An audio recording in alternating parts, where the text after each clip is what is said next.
ఈరోజు సాంబార్ పెడుతున్నా. ముందు కాయగూరలన్నీ ఉడికించుకోవాలి. కరివేపాకు, పచ్చిమిర్చి, అల్లం,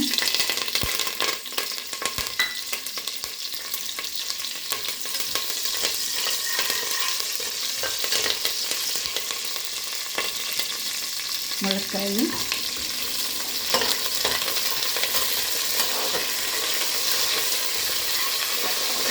ములక్కాయ ముందు వేస్తే తొందరగా ఉడుకుతుంది.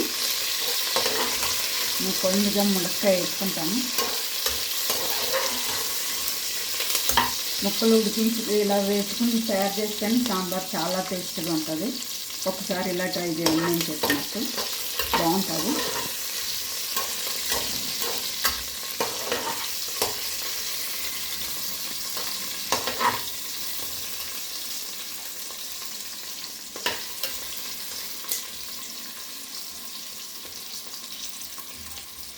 ఇప్పుడు ఉల్లిపాయలు పెద్దగా కోసేసాను,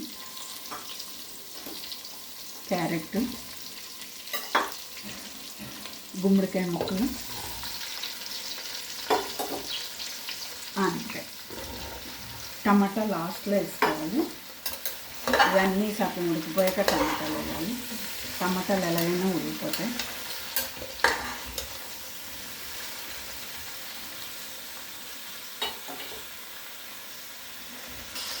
పసుపు, ఉప్పు,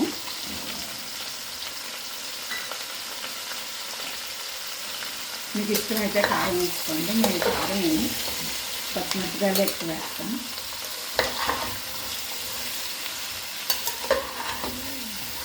ఇలాగ పావు గంట మగ్గితే ముక్కలు ఉడుకుతాయి.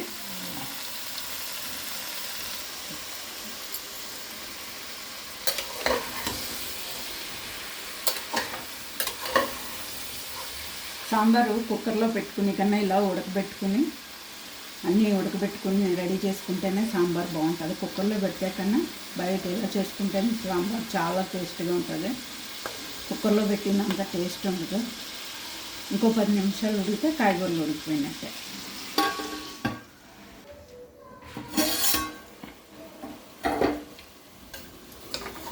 ముక్కలు కొంచెం మధ్యని టమాటాలు వేస్తాను.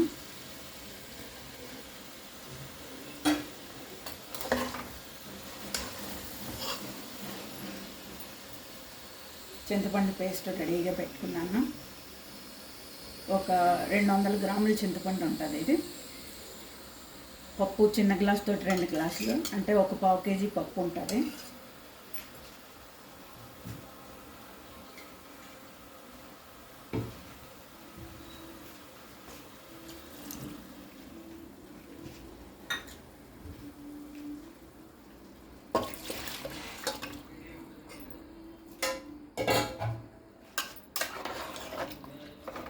చింతపండు పులుసు వేసాక మరగనిస్తాను. ఇంకా పప్పు వేయలేదు. ఇది ఒక పావు గంట మరిగాక అప్పుడు పప్పు వేస్తాను. ఇలా చేసుకుంటేనే సాంబారు రుచిగా ఉంటుంది. ముందు చింతపండు పులుసు బాగా మరగనివ్వాలి. ఒక 10 నిమిషాలు మరిగాక అప్పుడు పప్పు వేస్తాను. దీంట్లో కొంచెం బెల్లం అన్ని తర్వాత వేస్తాను. ఒక్కసారి పప్పు వచ్చాక మరుగుతుంది చింతపండు పులుసు. ఇప్పుడు కొంచెం ధనియాల పొడి, జీలకర్ర పొడి, చిన్న స్పూన్ బెల్లం,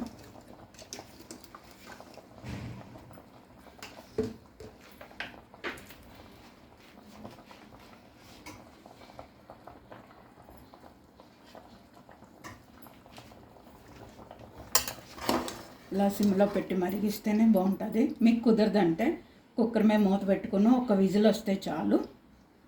చింతపండు బాగా మరిగాక అప్పుడు కందిపప్పు వేస్తాను. కందిపప్పు రెడీ చేసి పెట్టుకున్నాను. 2 గ్లాసులు. 1 గ్లాస్ కందిపప్పు, 1 గ్లాస్ శనగపప్పు. నేను శనగపప్పు వేస్తాను. టేస్ట్ బాగుంటుంది.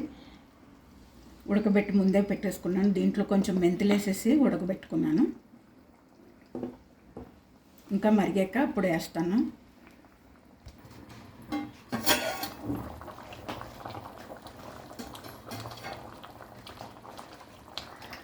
చింతపండు పులుసు బాగా మరిగింది.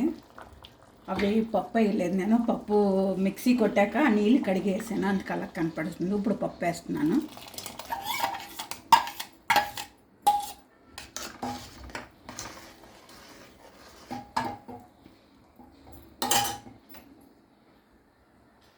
సాంబార్ ఎప్పుడు నెమ్మదిగా సిమ్లో పెట్టి చేసుకుంటే చాలా టేస్ట్ ఉంటుంది.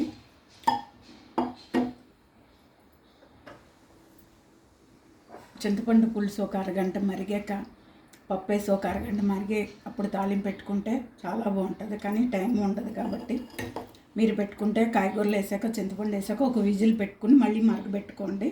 పప్పు వేసి సాంబార్ పొడిని కలిపేస్తున్నాను దాంట్లో. ఇది నేను కొన్నది, కొట్టింది కాదు.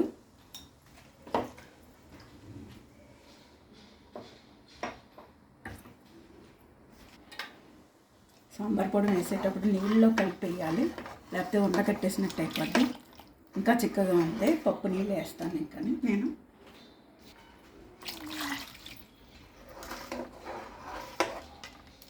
సరిపోయిన నీళ్ళు మళ్ళీ మరిగాక కావాలి వేసుకోవచ్చు, చిక్కదనం చూసుకుని.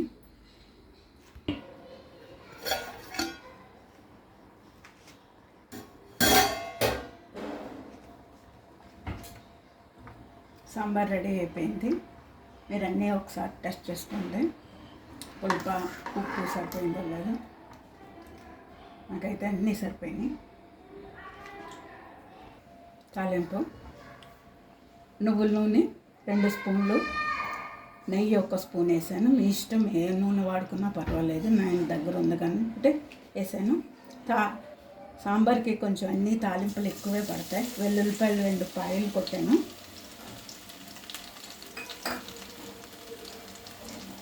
ఆవాలు, జీలకర్ర,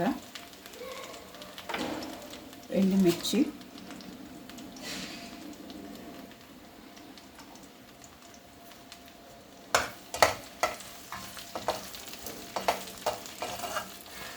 తాలింపు కూడా సిమ్లో పెట్టి వేపుకుంటేనే బాగుంటుంది. లైట్గా వేగాలి, హైలో పెడితే గబగబా వేగిపోవటం కన్నా నెమ్మదిగా వేగితేనే బాగుంటుంది. కరివేపాకు,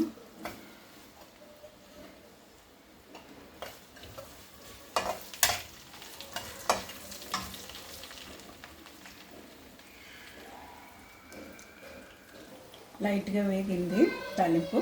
ఇప్పుడు ఇంగు వేసుకోవాలి, 1 స్పూన్ దాకా వేసుకోవాలి. కొంచెం సాంబార్లో ఇంగు ఎక్కువ వేసుకోవాలి, బాగుంటుంది. కంపల్సరీ వేసుకుంటేనే బాగుంటుంది.